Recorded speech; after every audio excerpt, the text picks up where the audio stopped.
To welcome you all to this session, Developing and Sustaining Community-Based Voluntary Action.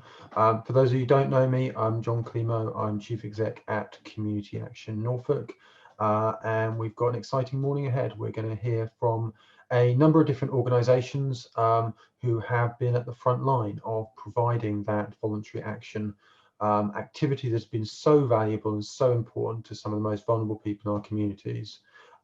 What I want to do before we hear from them is just give a little bit of kind of context to some of that activity, both in Norfolk and further afield. There is obviously a long established history of self-help in communities, both formal and informal.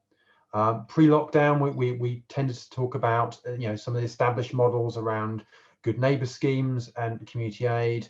What we saw over lockdown was this huge rise in what generally was kind of described as mutual support activity. We've been involved as Community Action Norfolk in Good Neighbour schemes specifically since around about 2010, but there's loads of different kind of types and models of this activity going forwards.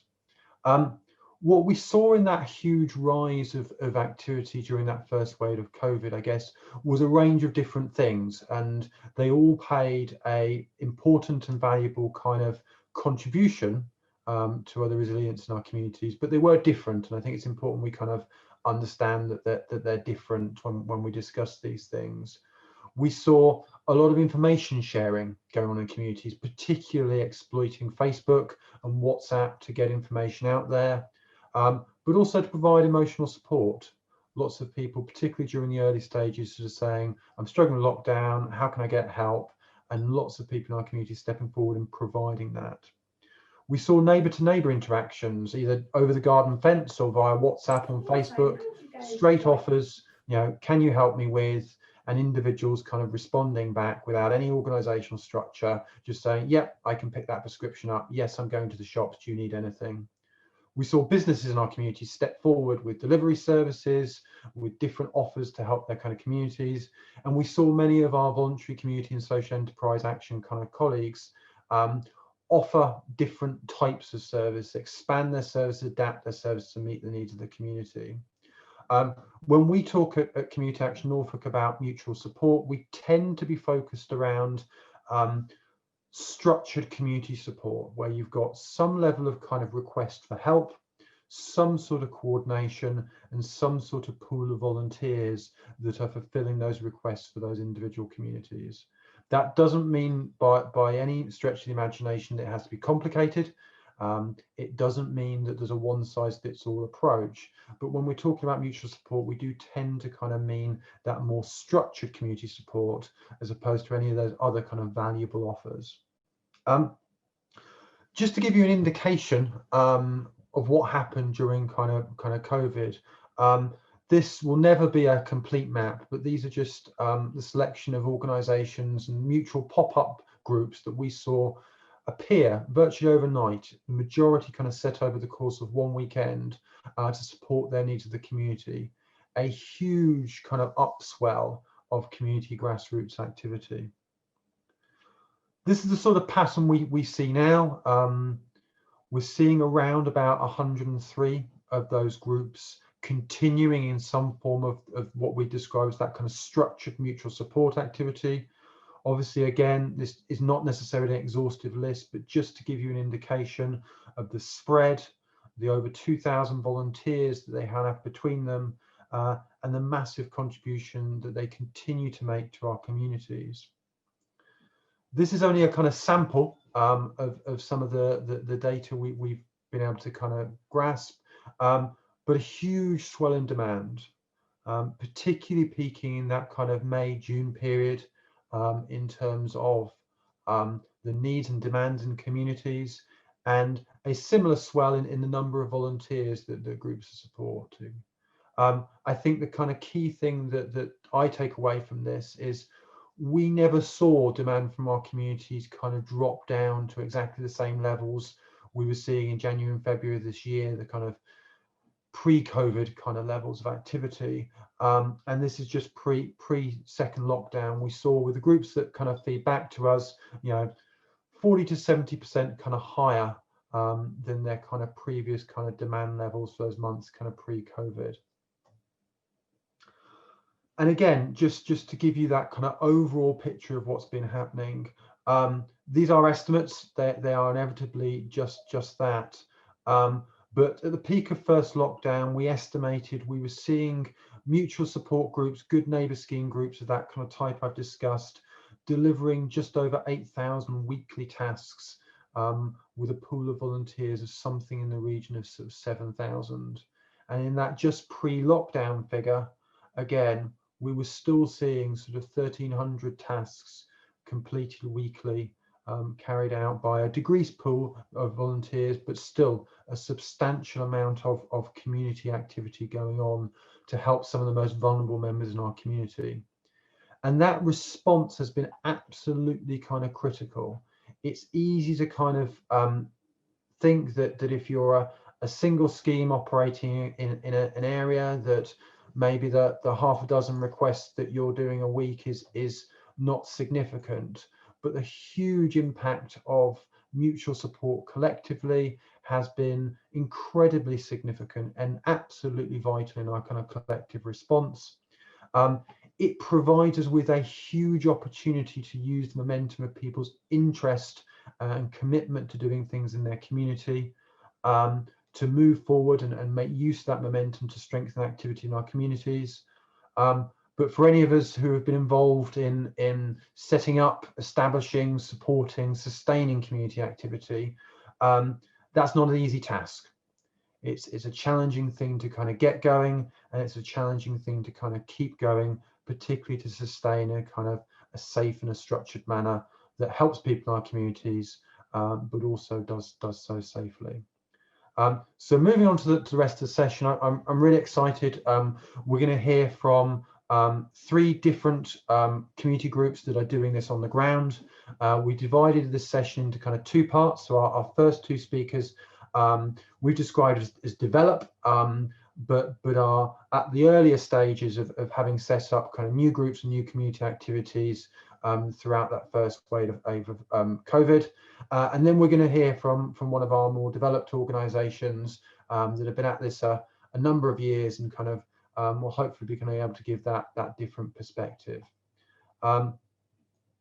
So moving on, our first speaker is Helen Brooke from Mattishall, and she's going to be our first guest speaker around the activity they've been doing in Mattishall. And so Helen, I will hand over to you.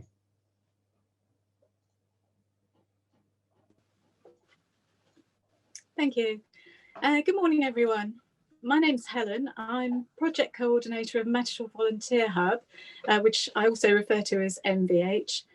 Mattishall and neighbouring Wellbourne cover quite a large residential area between them, and guessing that there were likely to be some residents who would not have support during the initial COVID-19 restrictions, I put my head above the parapet, so to speak, and suggested on the local community Facebook page that we should have some kind of centralised help group. There was a lot of support from local residents and plenty of offers to volunteer, but there was a reluctance for anyone to take the helm. So pretty much accidentally, I found myself taking on the role of project coordinator. Although setting up and running a volunteer group was an entirely new area for me, from my previous experience of having worked both in social services and more recently in education, I was very aware of the need for guidelines to ensure safeguarding and confidentiality, both for the volunteers and for the residents receiving our help. The main obstacles I encountered in setting up MVH were a lack of time and limited resources. This meant, in effect, that I needed to get volunteers recruited and out into the community as quickly as possible and as safely as possible, without having the wherewithal to activate DBS checks or to follow up references. I got round these problems in a combination of ways, the main ones being the setting up of a database and the writing of a policy document. Although it was very simplistic, in the first instance, I wrote a brief questionnaire and a disclaimer to be answered and agreed to by anyone wishing to volunteer with MVH. Because I started the project a few days into the first lockdown, it wasn't possible to meet the volunteers face to face. so I only got to speak to them over the telephone.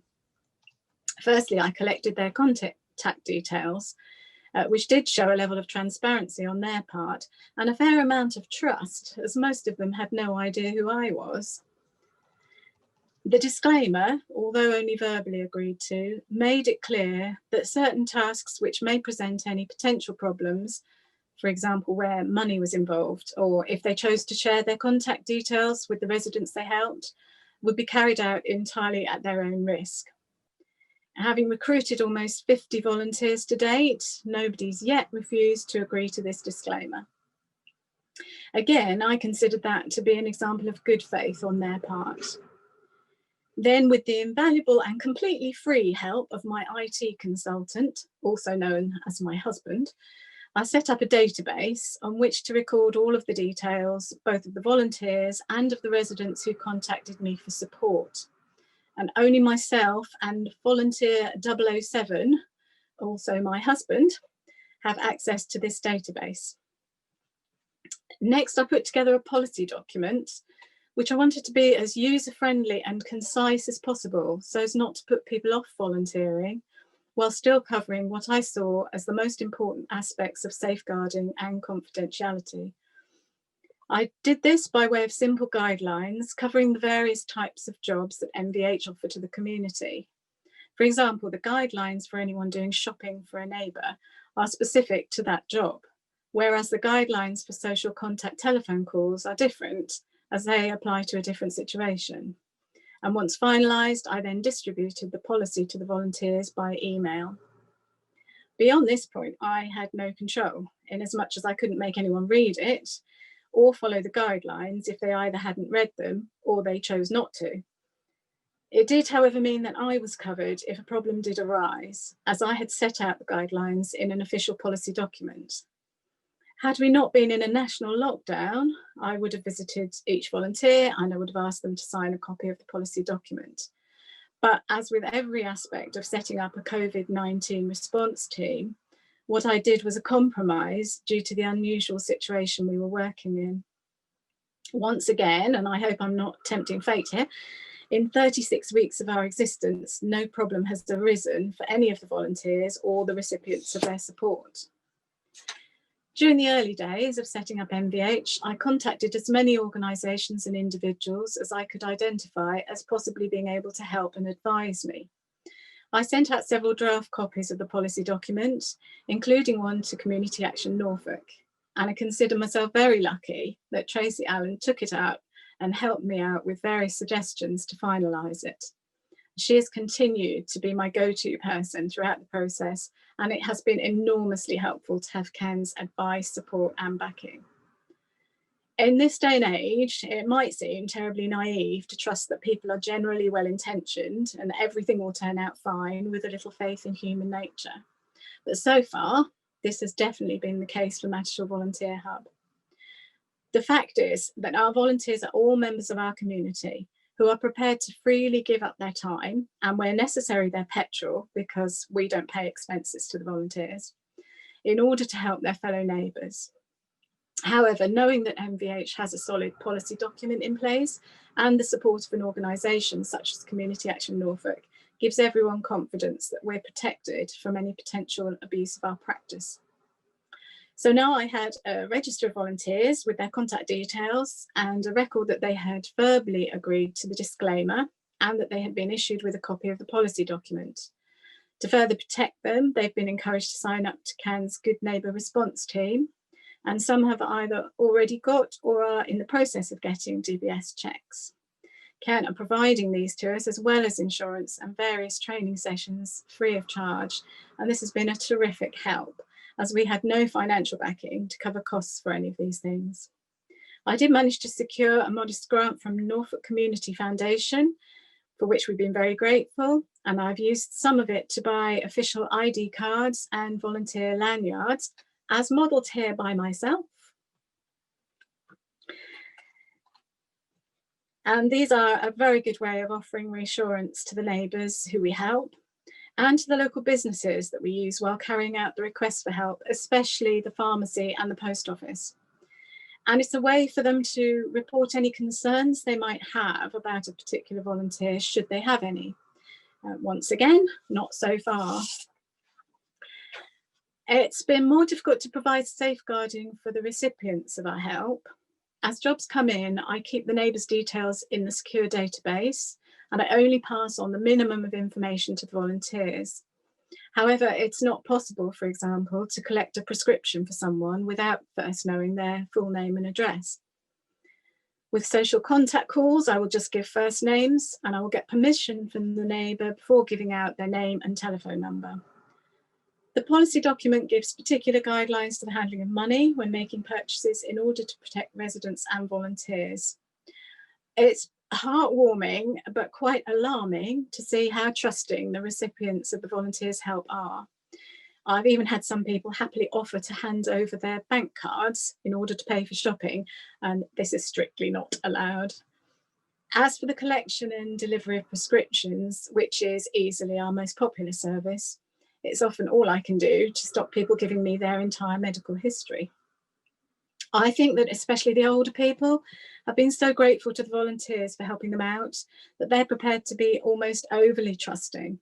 And I and the rest of the volunteers go out of our way to make sure that that trust is well founded. I'd also like to think that the fact that the local residents can see that MVH is properly managed adds to their confidence in us. As a COVID-19 response team, the volunteers are generally from slightly different personal situations than if we were a regular Good Neighbour scheme. Although I have a few volunteers who are themselves in the vulnerable category and who are only providing social contact by telephone and letter, most of the MVH volunteers are younger. They tend to have jobs and dependents and other considerations. They simply wanted to get out and start helping their neighbours as quickly as possible, and without it involving them in any more than basic red tape. I had several people tell me that they'd already signed up with larger voluntary organisations, but they'd then been frustrated by the amount of time they'd had to wait for their applications to be processed. It may have seemed cavalier, but I basically did everything the wrong way around. I got everything going, and then I gradually introduced protocols and built up our support system. And I'm very aware that I've been lucky it's all gone so well. But from feedback received, I do believe that to have waited until all the I's had been dotted and the T's crossed, I would have lost quite a number of potential volunteers. And something else I think has helped to make the neighbours who use our services feel safe to do so is the fact that it is a centralised and consistent service. There's only one number to call. They almost always get to speak to me personally. Although I have one 97-year-old lady who always sounds rather disappointed when I answer the phone, rather than my husband, who she once spoke to. Because I receive all of the requests for the help and delegate all of the jobs to the volunteers, and I control the database, I know exactly what jobs have been done, when and by whom. So I am confident that we function as securely as possible. It also means that I always know if a job hasn't been able to be completed or if there has been a complication, and then I can personally put that right. However, there are definite downsides to being solely responsible for the running of the project, not least the fact that I have to take what is affectionately known in my house as the bat phone absolutely everywhere with me to be able to take all of the calls to the hub helpline. I try to avoid missing calls and having to ring back, as that adds to our costs. There is also the obvious worry that should I become incapacitated or otherwise unavailable, I do not have someone to hand everything over to. And although I try to include the volunteers in decision-making by email or telephone, again, the nature of the pandemic restrictions have made it impossible to, for instance, hold meetings or group discussions. We continued as MVH after the lockdown, and with the support and guidance of Community Action Norfolk, we'd already started to develop into a permanent Good Neighbour team. Although we're currently still running as a response team during this second lockdown and possibly well into next year, that is the long-term plan. I anticipate I will need to review the policy document as we extend the services that we offer, because safeguarding has been a reasonably straightforward issue for MVH, because we do not currently enter people's homes or offer transportation due to the COVID-19 rules. This may well change as we move forward. Meanwhile, it may not be as detailed as with bigger and more established organisations, but I believe that having the safeguarding and confidentiality guidelines of our policy document has provided security and reassurance to all of the MVH volunteers and our service users. Thank you. Thank you, Helen. That was great. Thank you very much, Helen. Chris from Great Hockham, if I could ask you to speak next, and then we'll collate kind of questions for our first two speakers and hear about, yeah, Chris. You're on mute, Chris. My first on mute of the day. How's that? Am I there now? You are there now. Good. Excellent. Okay. Right. My name's Chris Garrard. I'm from the Hockham Good Neighbour scheme. And we were born out of the COVID crisis in March. We did an appeal for volunteers right at the beginning, constructed a website, put stuff in our local village newsletter. And then our parish council put us in touch with Community Action Norfolk and with Tracy. And really, your experience and knowledge gave us some structure, and it helped us in managing the group. We began starting doing the admin side of interviewing various potential volunteers and assessing their skill levels, because I suppose one of the interesting things that come out is there are skill levels that you just didn't realise that you had within the community. And we formed a 3-person upper tier of coordinators, of which I probably am the one who's held on to much of the information, and that I like to collate, just like Helen says. I like to collate the information to make sure that what we've got is being recorded, and also that we make sure no one's missed. So Community Action Norfolk assisted with all the relevant paperwork, volunteer guidance information, insurance, risk assessments, DBS checks. And that was a much easier route to us having to set up everything for ourselves. I suppose the biggest problem we came up against was that we needed money. And Norfolk Community Foundation granted us £200, which was really helpful. So we could get things going that we needed to pay for. And we had a village bank account. I'd class it as a generic bank account. We use it from time to time for people to form an organisation and just use it temporarily, or maybe a little bit more longer term, to be able to hold their finances in. It sounds a very odd thing, perhaps, but it's audited by our parish council clerk, and we use that. And we're still using that because with the banks closed, getting through to the bank was after a couple of hours, to be honest, our patience waned a bit. And so we're still using that system, although the amount of transactions going through there are a lot less. We updated our website regularly. We created an email address to forward emails from. We were gifted a phone, which was very helpful, so that we put money onto it. Has an emergency number that we can use, people can use to phone into. And our volunteers had a WhatsApp group, still using it. Don't use it so much perhaps at the moment, but it's a very useful tool for group communication. We did find shopping an interesting one. Didn't really want cash to change hands, so we ended up buying supermarket gift cards to start with, for which people would then reimburse digitally into our bank account. And we actually managed to apply for a debit card, and believe it or not, the bank actually said, yes, you can have one. So we are actually using that bank card now to do any shopping. A volunteer will go into the supermarket, use that for shopping, and again, we get digitally, the money goes into our account. We also were very fortunate, the local pub, for which the landlord is actually one of the coordinators, decided he would do hot meals. So we were it was very helpful in that we knew people were using the system, and he could say that people were using the system to make sure that people who are on their own in particular weren't suffering in that way at all.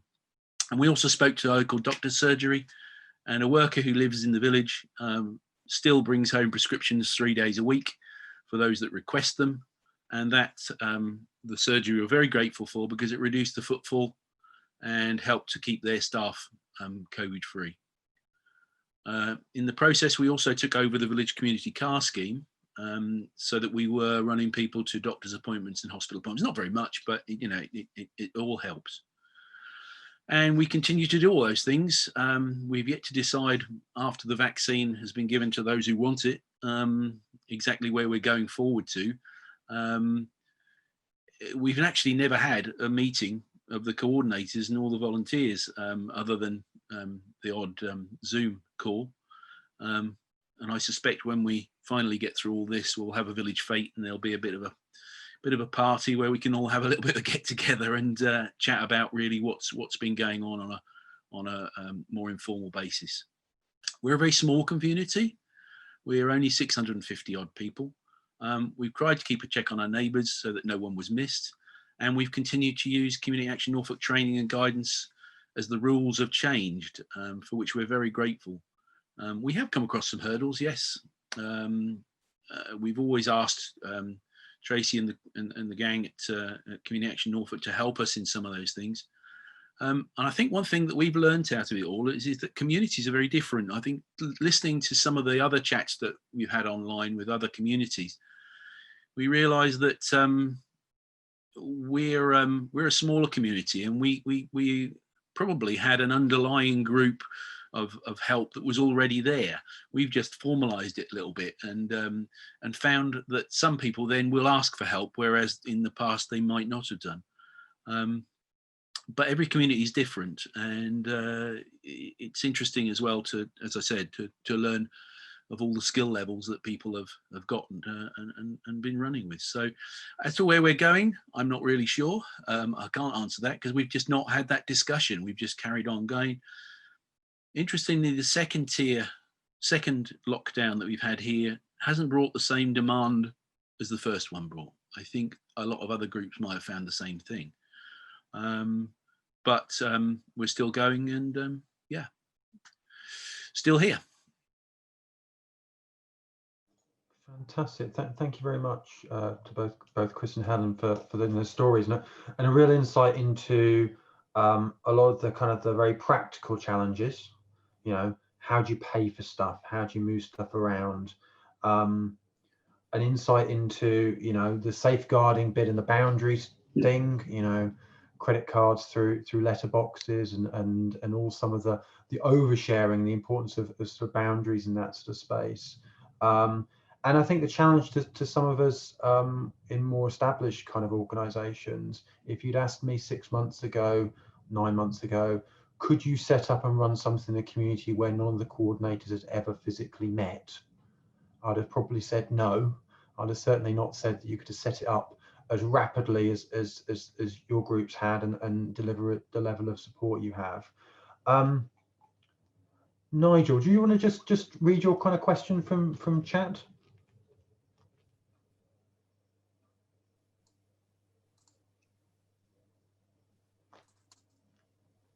Yeah, hi. Great to hear about such wonderful responses to the immediate needs of these communities. And obviously, as the last speaker has mentioned, Chris mentioned, the vaccine is on the way, and hopefully that will obviously be a major step forward.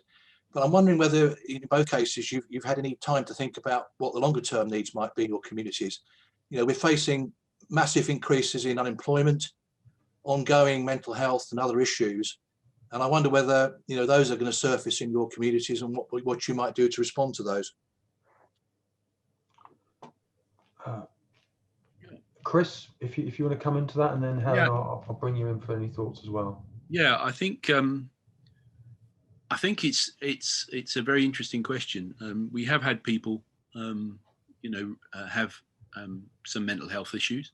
I think lockdown, there are certain people in the village that I just haven't, you know, I go out for my walk every now and again, and there are people that I just haven't come across, people I would normally see and haven't come across, and you do worry about them, but you know, a quick phone call has helped. As to where we're going with it, I think I mentioned before, I'm not really sure where we're going, but I do recognise that there are other issues, underlying issues here that may well come to a fore, and for that reason, I suppose that's why we haven't really made a decision as to where to go forward. So I don't want to make a decision where somebody says, no, that's enough. We don't need to carry on helping anymore, when in reality we do. So I think it's going to be a while yet. It'll probably be Easter, I suspect, before we even think about having that discussion. I don't want that discussion now. We'll have that discussion when we know a lot more about where we've gone to. Because personally, and from a personal point of view, when we were in lockdown, it was summertime. Things were a little different to how lockdown is in winter. And I fear that there may be more issues come out now of the winter time than perhaps come out of the summertime that are underlying and that people don't always communicate too well with either. Helen, any thoughts from your perspective? Sorry? Yeah, well, I put it to our volunteers that we should become a Good Neighbour scheme, because in setting up MVH, I researched and discovered we didn't have anything like that, and we are quite a big community. But Chris is right, it's difficult to know how we will do that. I think the two things that we don't currently do, which is doing anything like giving people lifts in our car or going into their houses, we might extend into doing those. We'll also probably work closer with other existing groups, such as the community car, which we do have in Mattishall. But one thing that took a long time to take off was social contact. People seem to find it relatively easy to ask for practical help, but it was difficult identifying people that needed social contact, and we've kind of worked on that by doing follow-up calls to see if people were happy with what we did for them, if there's anything else we can do, and then sort of extend those calls, do them more regularly, and eventually identify people that really did enjoy that. So I think increasing social contact will be part of the Good Neighbour scheme, but also during the lockdown and the work we've already done, it's put a lot of people in touch with neighbours that they weren't really aware of before. And, so we've already extended a sort of a Good Neighbour scheme anyway, unofficially. But yeah, there's still a lot of work to be done around it, mainly because I haven't been able to meet up with all the volunteers and take a vote or get their feedback, more than just a quick email saying, do you think this is a good idea? And I have a core of 30 volunteers who are all happy to carry on as part of a Good Neighbour scheme in the future, so I'm hoping that's where we will go. Thank you. Any other questions for Helen and Chris? There'll be another opportunity for discussion at the end, but just any kind of questions at this stage. Just while I pause for thinking, I've said this on calls earlier in the week, but your connections with neighbours that you mentioned, Helen, there's been a lot of discussion about how much will return to normal, what of this will keep going, and one of the things that struck me that someone else said very early in the discussion was you can't unmeet someone, and those additional kind of social connections in our community is something that can't be undone. And I think is a hugely valuable thing. Catherine, is that, I'm trying to scan through that, is there any particular issues you are concerned about? Do you want to just speak to your question? Hello, can you hear me? If you keep speaking, you're a little bit crackly, but I think we'll get it.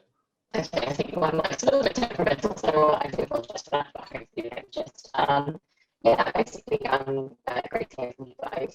Also, I'm still seeing a couple more requests around mutual aid groups and Good Neighbour schemes. Catherine, I don't think we can hear you enough, so I'm just going to. No, I think it's very breaking up. I'll just read your question from chat. So great to hear from both further down the line, and glad to hear support from Norfolk Community Foundation during the first lockdown have been helpful.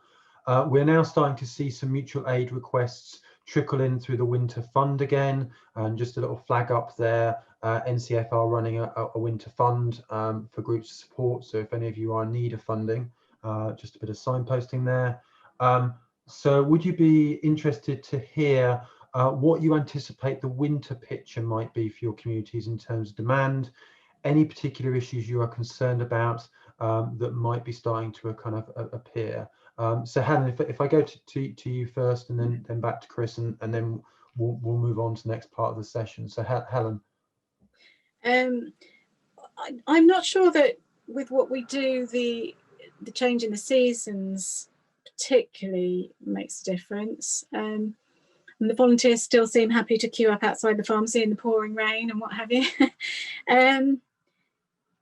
The problem between the lockdowns, obviously, was with volunteers having to go back to work.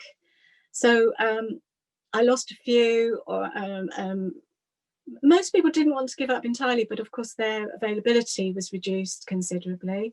So because we don't know how much things will be, things will be relaxed, how much things will go back to normal. And obviously they're now saying shops, a lot of retail shops that aren't currently open will open. So I anticipate, a certain falling away of availability of the volunteers. But I don't think seasonally. I mean, the one thing that we haven't done, because it's very difficult to, again, identify people, is we haven't done anything like food parcels or meals or anything. Logistically, it's a nightmare during the restrictions anyway, but we find it difficult to identify people who need those things, and I guess that those sorts of things might be affected by different times of the year. I'm on mute. Chris, anything from your perspective? I think the only thing that I have concerns about over the seasonal thing is that one or two people had already become a little stir crazy, pardon the expression, during the summer, and I fear that the winter might just bring on more mental health issues. But we're encouraging all of our volunteers to encourage everyone else to talk to the neighbours, to chat to the neighbours, make sure on a regular basis that they're just having a conversation, and hopefully that means that we can, because we are a small community, it's a bit easier than perhaps in some of the bigger communities, in that we can keep in touch with everyone. But I do appreciate in the bigger communities that isn't easy. It's not easy at all. I did experience one Zoom call we had where I heard one of the groups saying that they were writing letters to people. Now, for us, we'd consider that something we don't need to do because we know pretty much people. But I do understand in some communities, you've got to, it's the only way of really keeping in contact. So it's all about just trying to manage the situation, and I think seeing where we go at the end of it all, really. Definitely, and thank you both for your insights. Gary, I'm gonna seeing your question in the chat. I'm going to save that to the second part of kind of discussion, and again, but what I wanted to move to is our next speaker, who is Richard Barker from North Walsham Good Neighbour Scheme, and if we're kind of looking at Good Neighbour schemes that have a few more years under their belt in terms of delivering this activity in the community, I understand those patterns of demand. North Walsham would certainly be one of those. So Richard, over to you. Thank you, John. Well, I'm going to show a few slides, so if you bear with me, I'll just put them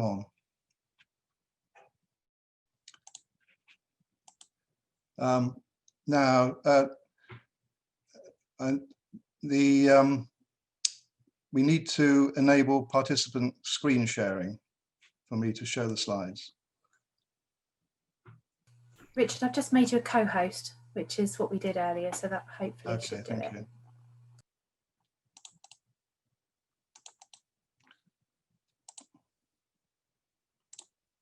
Okay. Well, I thought it'd be useful to start off with a quote. Gladys Tabor said, "Being a good neighbour is an art which makes life richer."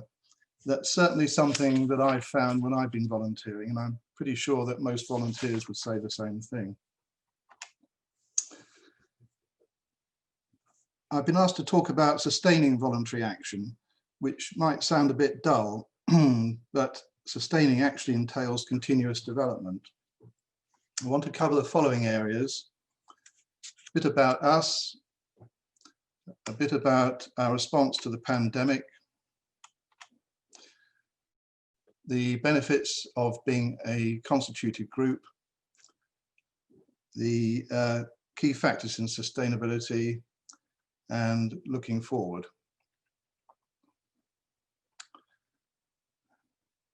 The picture, by the way, is of our 3rd birthday celebrations. Oh, wait a minute. I think I've got on. Will you just bear with me a second?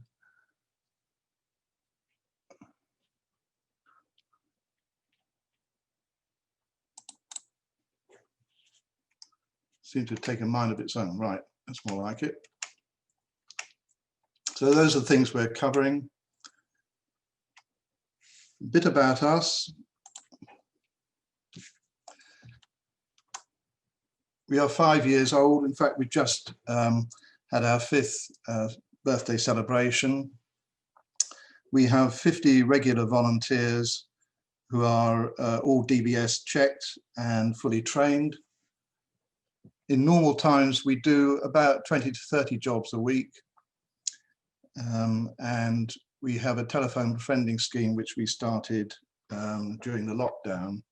And we've supported 700 neighbours since our inception, which was 5 years ago. And just a word about that term neighbour. We use that term rather than resident or client, which reflects our ethos of neighbourliness. We value being part of the Good Neighbour scheme network and get a lot of help from Community Action Norfolk. You'll see the circular diagram there. That's actually our fridge magnet, which comes as part of our leaflet. And we've found that people like that. Moving on to a response to the pandemic, want to show the comparison between months of May last year and May this year. And the blue columns you'll see coming in are the requests, are the figures for May last year. You'll see we dealt with 114 individual requests, 29 face-to-face befriending on a rota basis. We dealt with 52 households, and we have 50 volunteers, as I mentioned earlier on.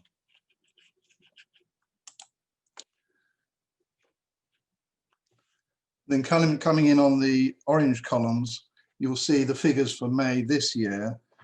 Massive increases in the numbers of requests, over 2.5 times what we had before. Befriending, huge increase, which is now a telephone befriending scheme, which we started from scratch.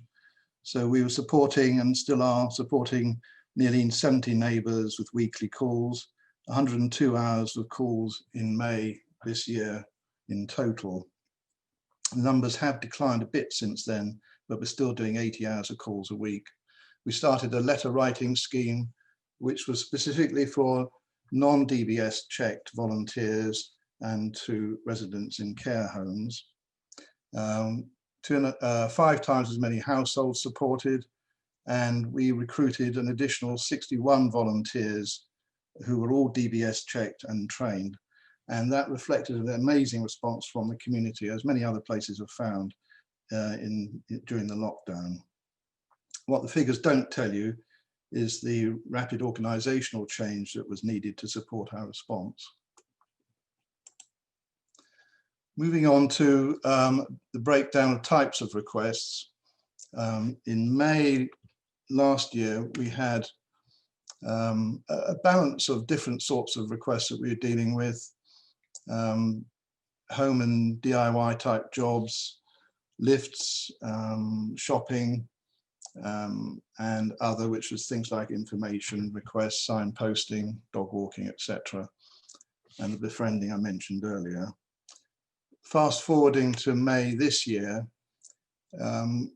we've nearly 5 times as many jobs in total, and you'll see the vast increase in befriending, which reflects the isolation which so many of our residents, neighbours were feeling.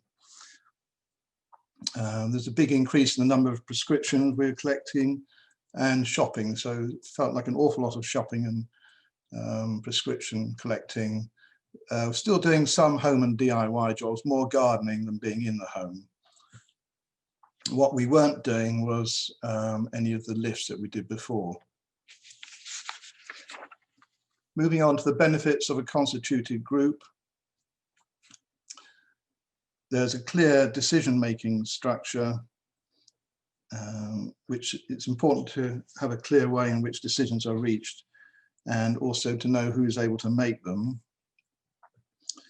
Also, there's a clear understanding of what various roles and responsibilities entail.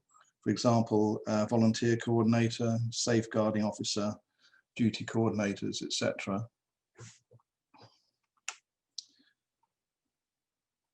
It's more accountable to our volunteers and neighbours.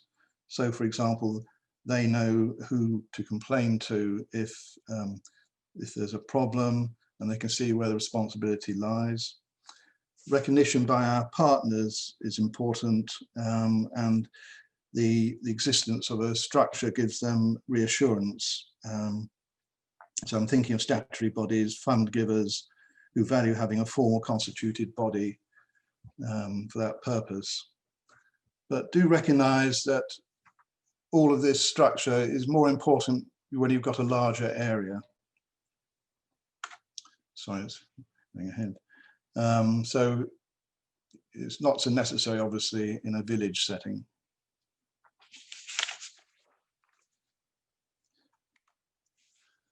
Sustainability, key theme of this. The key is about maintaining excellent relationships with our neighbours and our volunteers, and all the issues that surround that. Why is this coming in? Sorry. Are things like responsiveness. So we try to keep in close touch with what's happening on the ground and being flexible enough to respond to changing requirements. We try and be open and encourage new ideas and fresh approaches, especially from volunteers. And that enabled us to turn the organisation on a sixpence when it came to the lockdown. Good organisation includes spreading and sharing responsibility and working across the team. Building capacity, for example, through training and creating opportunities for taking on new roles. Effective and proportionate recording of activity and learning from what we do. And last but not least, building a sense of shared identity in tackling a common threat. Succession planning. We plan ahead for the chairman, vice chairman role, and are in close touch with our volunteers, and encourage those who wish to join the committee. So we've got a constant feed in of people coming through. Communication with our neighbours, which is constantly making sure people know we're around through regular adverts in local papers, leaflet drops, face-to-face at town events, website and Facebook presence, and we do radio and press interviews as well. As far as our volunteers are concerned, we have weekly updates on the jobs done. We carefully feedback thank yous from our neighbours. We hold volunteers meetings and have a volunteers WhatsApp group. The links to local community organisations is very important. The Town Council, Norfolk District Council, Social Care, the NHS, and voluntary organisations and local businesses. Ideas we've got going forward, involving younger people. So looking to make sure that younger people in need can call on our help through social media. And we have a younger committee member who's doing some excellent work on social media presence through Facebook, etc. Life and Times. The idea here is to capture and share some of the fascinating stories and experiences of our neighbours. Stepping Out. The idea is to help older people who have been shielding for a long time and have perhaps lost confidence to confront their fears and re-engage with life outside their home. Improving ICT support. We're in the middle of a program to ensure that the coordination function is more sustainable, improve communication with volunteers and neighbours, and allow us to handle larger volumes of requests. And promoting a virtual community hub in North Walsham with other local organisations, which will make links more accessible through a website. And also along this same theme, we've recently developed a link with one of our GP surgeries who have asked us to help with setting up an information base and website. Thank you, and happy to respond to questions. Thank you very much, Richard. But before we do kind of questions for you, I just want to bring in, you've heard her name mentioned a few times already, but Tracy from our team, in terms of just some reflections, because she's been very much at the sharp end of supporting a range of kind of groups during this period. So Tracy, over to you. Yeah, I just want to say thank you to Richard, Helen and Chris. I think they weren't expecting me to ask them to speak at such a public occasion. So I just want to say thank you to all of you for your efforts today. So I think looking at this, I think the key thing for all of the organisations, whether they were a sort of mutual aid group at the beginning or whether they were a more established group, was this idea of mobilisation. And regardless of what level you're at, I think the important thing from our point of view is that the speed of that mobilisation really shouldn't have been sacrificed for any sort of safety. And I think that's been the key message from us in terms of helping all of our groups and all of the other groups, mutual aid groups that we've been speaking to, in terms of helping them to run effectively. In terms of the message we've been trying to get across, it's really about making sure that there is some sort of structure. It's quite easy for misunderstandings and raised stress levels to happen in these type of situations where everybody is doing their absolute utmost to help people. But you can really make a difference with addressing those issues by having a little bit of structure and a little bit of management in place. And as I think Helen and Chris and probably Richard mentioned, that little bit of structure also brings confidence, security assurance within the scheme, both to your volunteers that you're working with and also the outside community and the neighbours that you're trying to support. So that was really the key message that we wanted to get across. Obviously, lots of people will more than happily come and help organisations. They want to give up their time to help their communities, and this idea of neighbourliness is something that we really wanted to harness.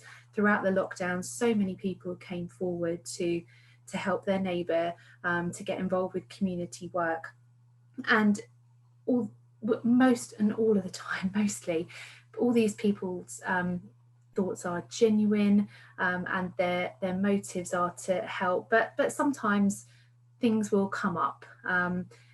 There may well be issues where there are not the right people involved in your organisation. So the other thing, as well as the management, is to get across this idea of the importance of safeguarding in our communities, both for the volunteers and the teams of coordinators that are helping, but also those people out in the community as well.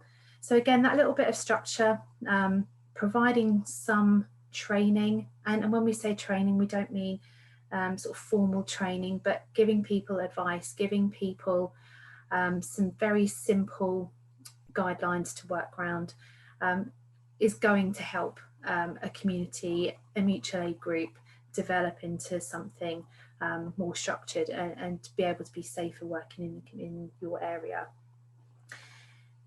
In terms of the safeguarding element, it's really important to get across to people that they have a moral responsibility, that if they are out in their communities If they have concerns about an individual, about a family, about a situation that they've seen, it's really important that they say something and do something about it. And by having that little bit of structure in place, having that tiered level of responsibilities within a group, volunteers have confidence that they can address these issues, and you can put the proper wheels in motion to support those people.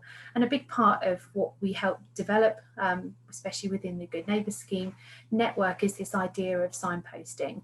And obviously all of our groups have details of the safeguarding telephone number, and it's a really big element in terms of our training provision, is to provide sort of safeguarding training for people. So yes, I think in reality that's kind of in a nutshell. I think a lot of what Helen and Chris, Richard have said has really addressed the importance of that little bit of structure.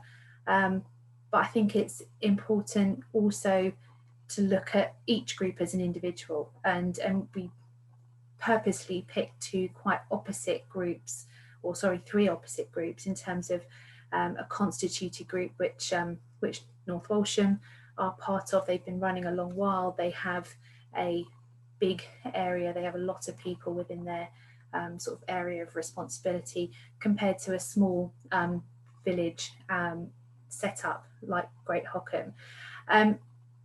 So it's very important to work with your individual group, look at what works within your community, and it's about sort of doing what you can to address those potential issues that might come up, the safeguarding, the confidentiality, and putting in some guidelines in place to really be able to protect those people around you. We are going to be doing another session on sort of volunteer management at the end of the week, so that will go into a little bit more detail in terms of the formality of managing volunteers and how to do that. But if there is some management, I think, like from Richard was saying, if you've got a little bit of structure to your group, actually keeping your volunteers, sustaining their efforts, and continuing to move forward and help more people in your community will be a lot simpler in the future. Thank you, Tracy, and thank you to both Richard and Tracy for speaking. And I think just to echo back at her, Tracy's words in terms of, thank you very much for kind of responding to all the things we've thrown at you, both as groups and as individuals. Before we just open up to kind of broader kind of questions, I believe we've got Ben Little from UEA in the chat. Just to say a little bit of few words about the work he's been doing with some hyper-local networks in Norwich. Ben, are you on the call? Yes, hello. I didn't realise I was being volunteered to speak, but yes, and also apologies for being really late. I was having to deal with an unexpected thing, an issue coming up at work. But yeah, so working with the community enabling team at the City Council, we set up a network between in May. We set up a network with mutual aid hyperlocal groups, mostly in the NR2 area, with the people we sort of got in touch with, and we set up an email list and have people from across the university, from the council, and the city in general now. So we've got people from the theatre, from the museum service, from Voluntary Norfolk, all in this network together. And the idea is, well, the idea was that we could offer support where was appropriate to the groups that we were working with, and now, as we're going into a second lockdown, we're starting to put together some sort of program of sharing information with people across the city about the sorts of ways, as neighbours, in an informal way, they can support each other going into the Christmas period. So it's looking at creative things as much as sort of essential things, and we're not going to be suggesting that people take on the roles of food banks or anything like that. We're going to be making sure we're sharing good quality information about where support is available from organised groups, and then looking at what it is in a sort of more lighter way that people can build connections with their neighbours when they might not be able to be in touch. And the whole idea is sort of reflective in a slightly different way of perhaps some of the things I've just heard, is just making sure that the connections are there before you need them, and we don't know what's going to happen in the new year. We don't know how it's going to play out. There's going to might be a vaccine, but coupled with a very severe economic crisis, so we might suddenly be able to see each other again. But how we then support each other as communities might be just as important. So at the moment we're sort of going headlong into a project to provide a resource for people in Norwich, to think about that, to think about connecting as neighbours, and to give simpler tools than perhaps what Tracy was talking about, sort of WhatsApp groups, those sorts of things, how to set them up, how to do that safely, models for that, models for how to manage that without going as far as being a constituted group. And again, thinking about things you can and can't do in that quite carefully. But yeah, we've been doing that. We've been doing that quite. It's been going since May. The conversations are quite developed. There's a real sense of trust among the different members in that group, which is really what the essential bit is you move together when you trust each other. And yeah, sorry, I wasn't expecting to talk. I think that's a bit rambly, but that's what we're doing. Absolutely fine, and helpful and interesting insight in a different approach to kind of doing this, but with that very much that common theme of connectedness. So I'm going to open it up to questions.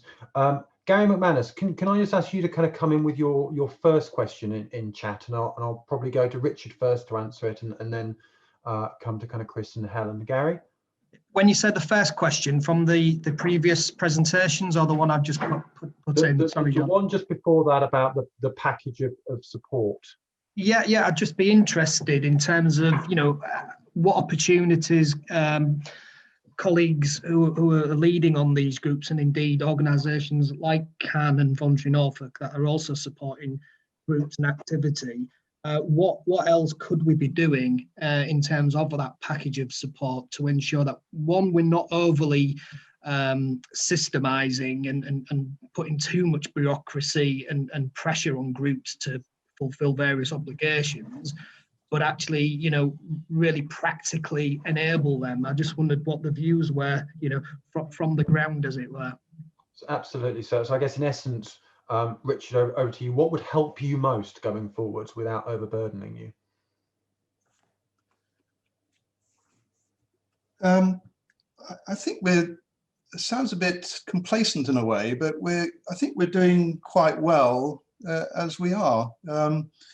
One of the things, mental health's been mentioned already, and that's one area where we did really need to look for external help, because our duty coordinators found themselves at the other end of some rather alarming phone calls of people who are clearly in a very dark place and were spending hours on the line with them. And clearly what they needed was some expert counselling. We did manage to find that through an expert linked to UEA. So I think that's one thing that comes to mind. I think, basically, we've been very generously helped with grants through the local council.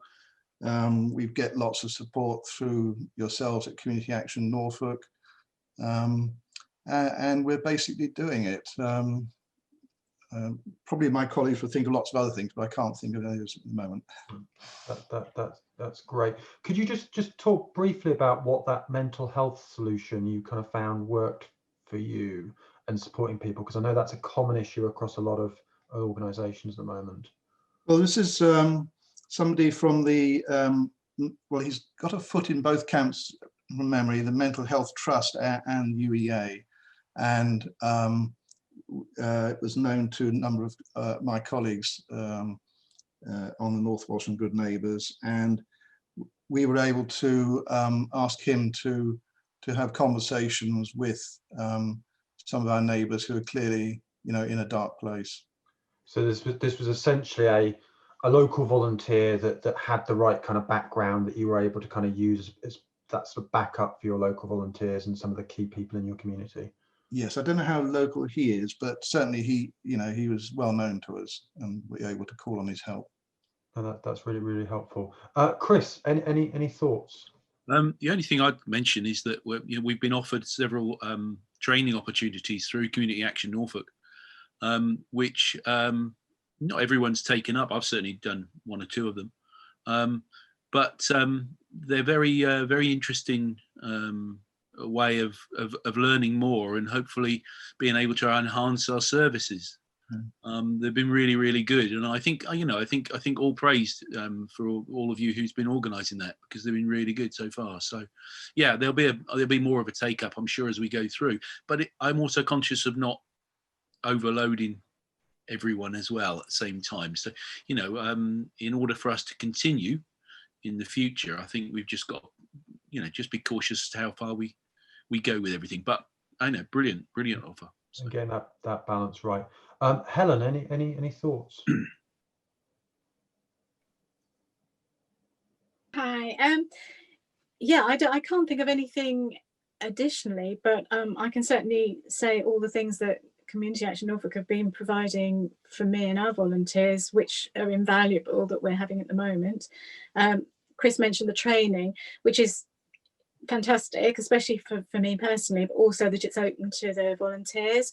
It also gives me the chance to see what other groups are doing and in essence network with them albeit over Zoom. Advice and support, especially as I'm running this pretty much on my own, is absolutely invaluable. Also practical facilities. Can I manage our grant that we got from Norfolk Community Foundation, which again is a fantastic facility for us. And also, if I don't know what other organisations are available to offer support and advice, they can point me to other organisations as well. And all of that is already happening and has been happening ever since I first got in touch with Tracy. So I mean, that's fantastic, and long may it continue. Fantastic. We're starting to get the questions through thick and fast. So Amy Gedge, can you just ask your question on camera, if that's okay?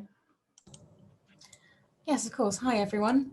My question was just about the safeguarding training that you've been offering, and whether you have any feedback from people who've been on the training about their confidence levels, because I think we all know that you can go to a course and get the information, but that doesn't always translate to feeling confident to put it into practice, particularly around kind of spotting any issues and feeling confident to report them, because we know sometimes people say that they didn't feel that that they sort of knew enough to put something forward. They might have that gut instinct feeling, but don't feel confident to say anything. Yeah. So Tracy, I'll come to you first, just in terms of any reflection from the training, but then Helen and Chris from the kind of the on the ground view and that confidence with their volunteers. Tracy, anything from you? Yeah. So in terms of the safeguarding training, obviously we don't provide it all through the year, but what we are trying to encourage is that there is a constant communication about safeguarding in everything that we do. So as part of the Norfolk Good Neighbour network, we have monthly communications, networking opportunities, and I think it's very much at the forefront of our plans to make sure that people feel that they can ask these questions of us, and they can openly ask if they've got any worries or concerns. I think probably getting some direct feedback is a good idea, and we'll be looking at doing that as part of our sort of roundup of launching the Good Neighbour Network, which was meant to officially launch in April but got a bit delayed. So we'll sort of be looking at doing that sort of March time next year. But I think we'll continue to make sure that safeguarding is an open conversation, because I think it needs to not be this big scary thing that people need to worry about, and it doesn't have to be. I think if people can have procedures in place, and this going back to that kind of a little bit of structure. If they have the procedures in place and they have the confidence that they can talk about issues or report anything, then hopefully that will help that situation. But it's definitely an ongoing conversation. So if I just come to our speakers, so maybe Helen, if we kick off with you this time, I'm interested in sort of Amy's kind of question of, you know, how confident, you know, maybe some of your volunteers are in terms of being able to raise concerns or spot concerns. Helen. Yeah, I mean, we don't have any formal safeguarding training for the volunteers other than the guidelines in the policy document, but I would say the majority of our volunteers have jobs, for instance, teaching, where, you know, they've already got experience of safeguarding and have had training. Also, quite a few of our volunteers volunteer for other organisations, and they've had you know, that kind of input from them. So, you know, I think there's a certain amount of natural awareness, you know, inherent awareness from most of the volunteers. I think, again, all our volunteers come from the community that they're helping. So I think, you know, they've invested something in the community, and I think that, you know, they would care enough to want to do something. I also think they have confidence that they could come back to me. They haven't got to whistleblow or whatever. They could come back to me, and then I will, probably with Tracy's input, you know, I would decide what needs to be done. I've only had one incident where a volunteer rang me because they'd witnessed somebody in huge distress out in the streets during the first lockdown, and clearly needed help. And I simply passed that straight on to, I actually passed it on to the surgery, the local doctor's surgery.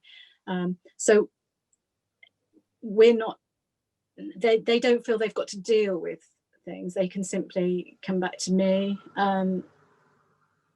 But I think it hasn't been tested for us yet.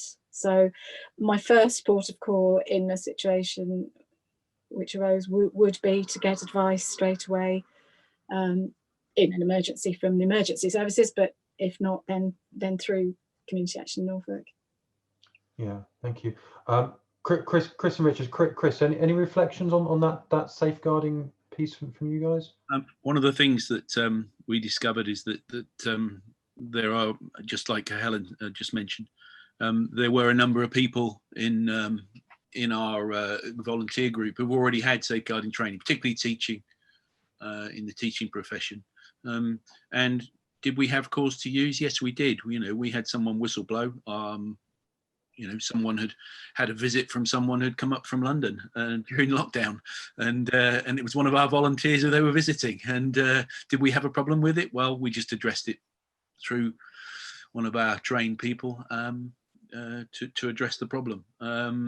So yeah, you know, I suppose there are concerns in that not everyone is trained, so something could get missed along the way. But I understand there's some, you know, there's sort of issues that we've got to look out for. But we're also a small community, a very small community, and everybody does look after one another, I suppose, for want of a better phrase. And I think that's really important. And I think probably a lot more complicated for the larger communities to deal with than from the small ones. Yeah, definitely. Richard, any thoughts?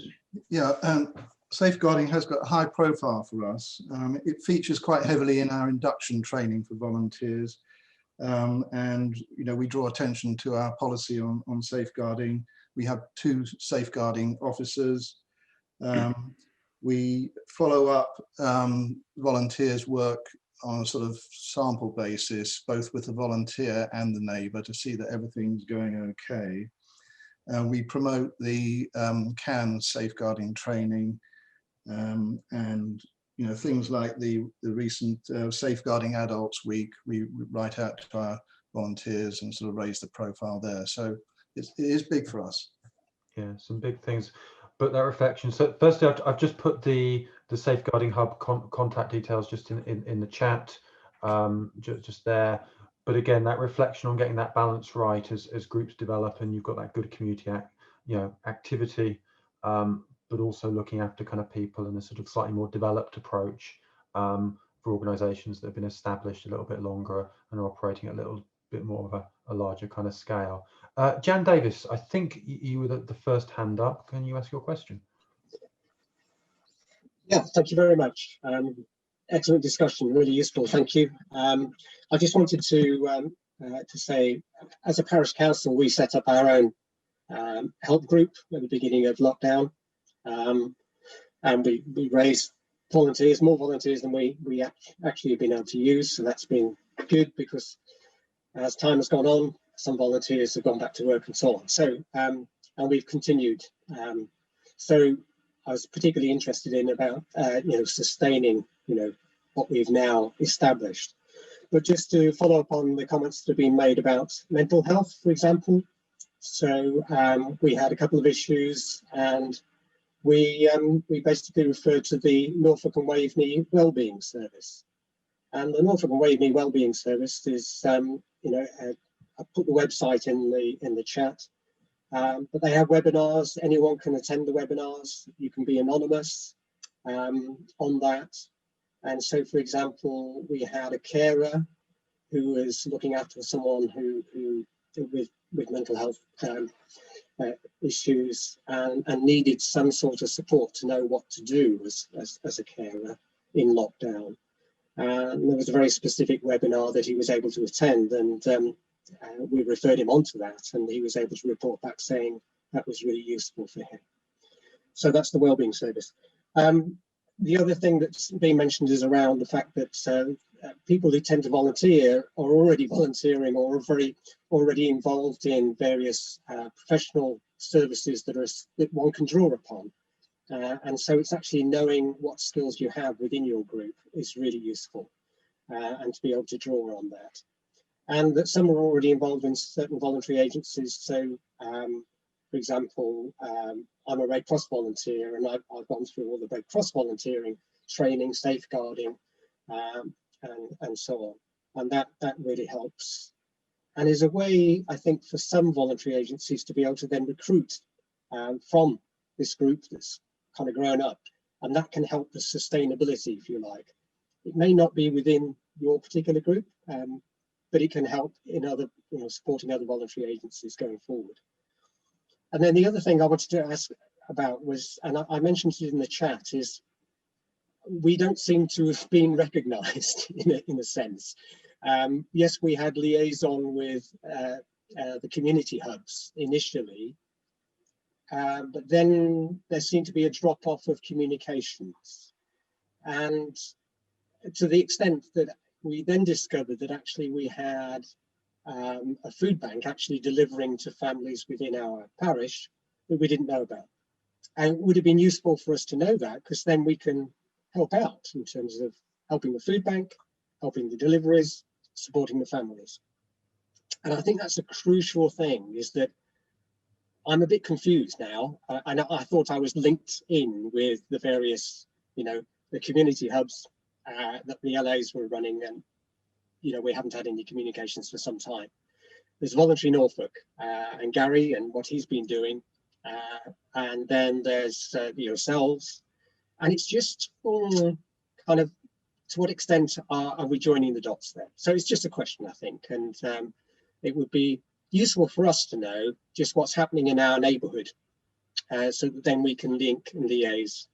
We tried to do that ourselves, which to some extent, but I think it's useful to have that link. Sorry, I've gone on a bit, but those are just my comments on that. No, I think really helpful insight, and I think that challenge of linking and coordinating. I think the answer I'd give is we are trying.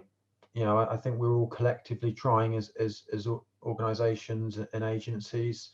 It is a challenge. It's a challenge when at one point a couple of hundred groups pop up overnight effectively, and that absolutely rapid response, which was critical and right, but then how do you connect it, and challenges forward still as things evolve. It's certainly not perfect, but I think that connection that you highlight about the hyper-local bit, knowing exactly what's kind of going on in your area, so you can connect and touch it if you like, but also that kind of bigger piece in kind of understanding how hopefully the jigsaw fits together, and your place in it, and making sure we don't, from my point of view, we don't drop any people in our communities. We make sure everyone gets the support they need. Yeah, thank you very much, and this is great forum, so thank you. Thank you, and it's the reason we run events like this.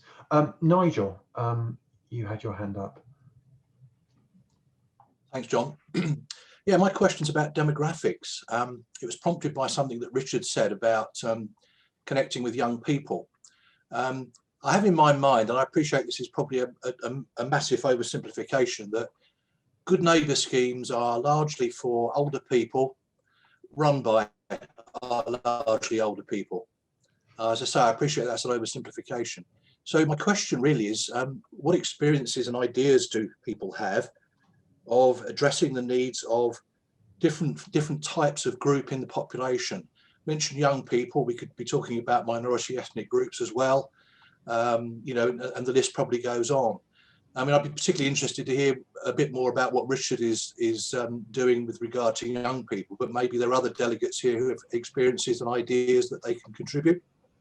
Absolutely. I'll come to Richard first, but I just want to run that in with one of Gary's questions from the chat about the sort of the changing pattern of volunteers that you saw coming through, and for those of you who remember the kind of the graph of volunteers from my slides, would have seen there's initial dip, and what we saw, kind of the background to that, was some of our existing older volunteers that have tended to be the backbone of that community activity, who also were part of the shielded category, step back from some of their volunteering activity, and a kind of new wave of volunteers come forward in their communities.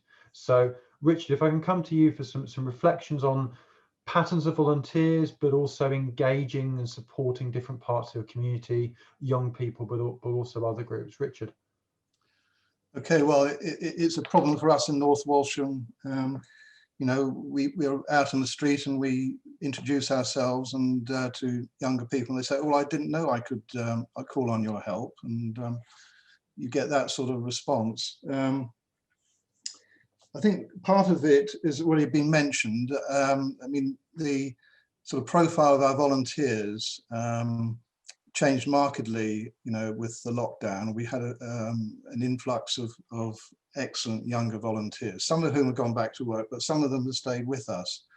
And I think that's part of the answer of being able to, you know, have the wherewithal to attract or to ensure that our neighbours, our younger neighbours who are in need, think that they're able to call on our help. And as I mentioned in my presentation, you know, one of our younger volunteers and committee members who's taken on the role of developing social media for us has developed a good Facebook presence and other ways of linking in through young mums groups and so on. And so we're going to be promoting that. We don't have all the answers yet, but it's definitely something we want to move on. I think probably also I mentioned about our ICT development. Part of that will be an outward facing so that people can call on our help through social media and through the website, rather than just phoning us up. And that may be something that will help as well. Definitely. Chris, any reflections from your experience?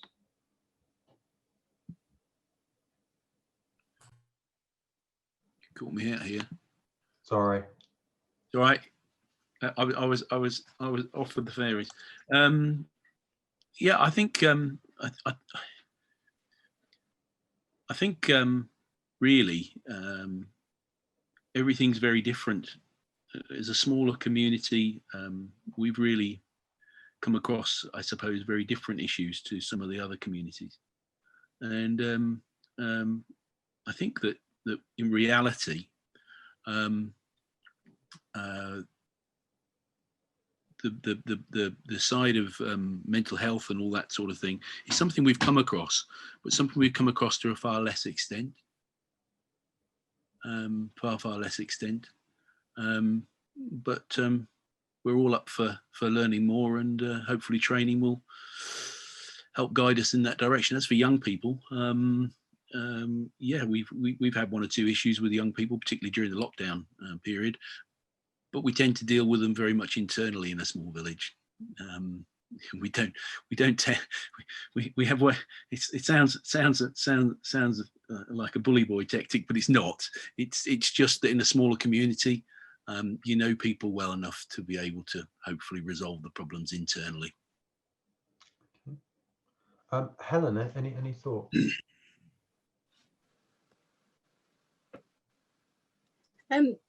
Yeah, 2 points really.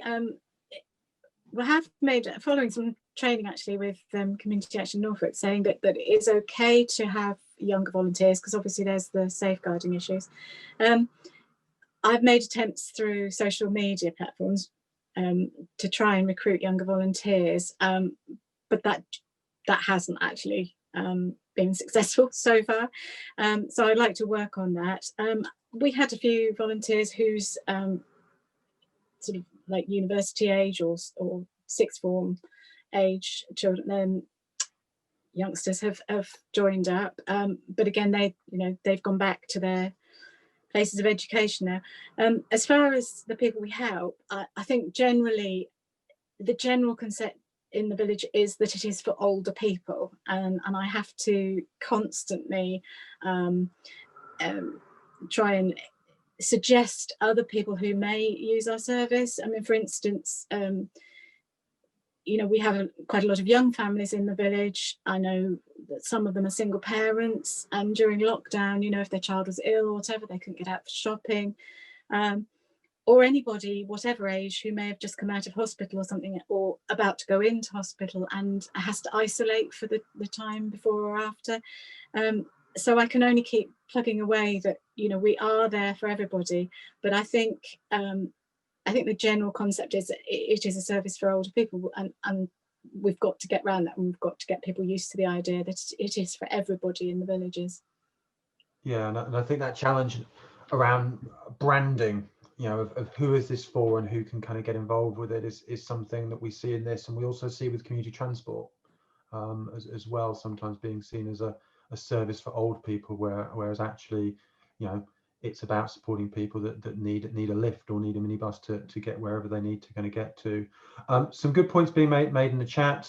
Ben echoing that pattern of volunteering, some younger people engaging, but then often needing to kind of go back to work or back to education, and perhaps from our general reflections, some things in terms of the backbone often of community activity has been traditionally stay-at-home parents and early retirees, often leading a lot of those groups, and it's a demographic that we don't see as much anymore, with both parents going back to work and people tending to retire later. So it is really vitally important that we can kind of engage a new wave of volunteers in our activity. And Gary talks in the chat about younger people sometimes often wanting to engage in micro volunteering opportunities, so shorter time span, fixed activities. And I think some of the task work that's kind of done within mutual support groups and good neighbour schemes actually kind of fits that model. It's a task that very often isn't kind of time sensitive, and often quite a short thing that can be fitted around other activities. So potentially a real positive opportunity to get people involved in more activity. I'm conscious of time. Claire, I'm going to come to you for our final question before I go to the speakers and just do a little bit of a wrap up. Claire Maynard. Hello, hopefully you can all hear me. This has been the absolute tonic that we need on such a grey day, so thank you.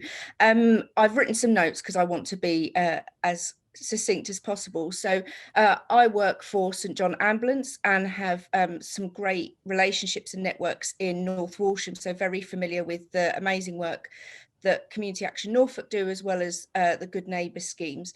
I think it was touched on earlier, especially by Jan, about the certain labels of volunteering. So the word volunteers both excites and also, you know, there's pros and cons because it generates that stereotype that you need to be the old-fashioned brown owl available on every evening to attend every meeting possible.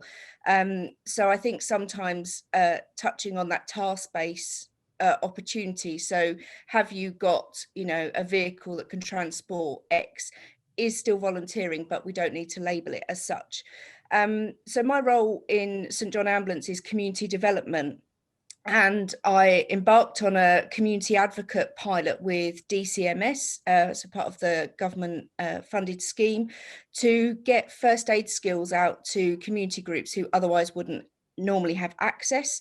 So we had an informal, flexible role as a community advocate to give skills and advice. So we were equipping that familiar, trusted face in communities to give the confidence to local people. So it also then has the other effect of giving confidence to that volunteer, for example, who might go into someone's home or an activity and encounter someone who needs first aid. So delivering it to their own network, and that's where we are with the men's sheds. We also are linking up with GPs and CCGs to signpost to those local services and get the message to people that they can still access healthcare during COVID. It's really important. We've been providing informal advocate training and all the resources and, you know, leaflets and stuff for people to give out to their neighbours, but we also have online safeguarding, and we provide each advocate with a first aid certificate, which is the valid for 3 years one, which we're hoping to kick off, COVID permitting, for our volunteers in March, with our relaunch for advocates in April. I also have led this year the Restart Heart campaign linked with the Resus Council UK, because we're noticing a very high number of out-of-hospital cardiac arrests, most prevalent obviously in ageing communities and rural areas. So part of my work now, and hearing you guys talk about demographics and engaging those other populations, that's been my big banner. I'm very much about the diversity and inclusion and making sure we've got resources for all the BAME groups, but also people that have English as a second language. I think communities are an eclectic mix, and it's important that we are as inclusive as possible. So that's the community advocate thing. So I very much am going to link in with Tracy and Rick and the lovely team at Community Action Norfolk, but I just want to put out there, so this is very topical at the moment, vaccination project. So obviously we're all aware that vaccination is very likely. You may have seen on the news, which broke sooner rather than expected, St John Ambulance have been commissioned by the NHS to be the people part of the vaccination project. This means thousands of volunteers, and volunteers with a small v. So you don't have to be a nurse or, you know, an expert in any of these fields. The plan is to have, at the moment, 100 locations nationally where people can get flu vaccine, and then obviously in the new year, hopefully when that wonderful tried and tested COVID-19 vaccination comes in, we'll be supporting that. This is linked up with the Royal Voluntary Service and the British Red Cross, but we will be kind of going out to many different groups and kind of sharing the opportunity for people to get involved, either supporting those volunteers virtually from home or on site registering people and things like that. So I wanted to mention it because it might be a thing that Good Neighbour schemes and mutual aid groups may get asked if they can support people in terms of taking them for vaccines and things like that. So just wanted to put it on the radar, but there's also going to be the opportunity for people to get involved. So I know volunteers like things to do, and I'm not sure that you guys on the call have not enough hats to to accept another role, but it will be a really exciting project and obviously life-changing for us all. So yes, I will. I've got a few requests saying, can I have my email address? So claire.maynard@sja.org.uk. If you put it in chat, that's probably easier. I will do, but I just want to say that having done this project of community advocates in many different areas and now taking on a more national approach, the work of the Good Neighbour schemes across Norfolk, the support of voluntary action has been absolutely outstanding in Norfolk. It's like my second home. I'm in Hertfordshire, but a massive shout out to you all who are striving to link up services and voluntary opportunities, because from what I've seen, you are leading in this field. Thank you for that, and some interesting initiatives there, and highlighting kind of, I guess, one of the challenges we faced throughout COVID of connecting that excellent agile grassroots community activity that has been at the forefront of our response with some of those national initiatives in order to kind of get the best value for our communities. I'm going to come to our speakers again for some final thoughts just before I kind of close the session. I don't think we need to kind of actually close the meeting down. So if people want to exchange emails, thoughts, there's some excellent resources been posted in the chat, then please do so. So Helen, I'm going to come to you first. Any final thoughts from your perspective? Yeah, I think one of the problems has been, and somebody else mentioned this, that there have been times we've had more volunteers than actual requests for help, and that leaves the volunteers feeling that they're not needed. So I think a really important part of coordinating volunteers is to make them feel valued and necessary, and just the sheer fact that they've gone through the process of becoming a volunteer, you know, is appreciated. Fantastic. Chris, final. No, I completely concur with exactly what Helen said there. I think it's we're in the sort of similar boat, really, or we're in a similar boat, where you get a vast number of volunteers, and it's very, very difficult to share out everything. Very difficult to share out everything, and I suppose that's been one of the more challenging aspects of it all. Is people want to help, but there's only a certain amount of help that people need. And yeah, it's been one of the more difficult things probably to deal with, but still very important to make sure everybody's involved. Fantastic. Richard? Hi. I think it's just been wonderful to hear all the fantastic volunteering and initiatives that are going on across the county. And I think from our perspective, it's going to be what we'd like to see is more linking up across and more awareness of all the different initiatives that are going on. I think I'll leave it at that. Thank you. Great. Tracy, I will also give you a final last word.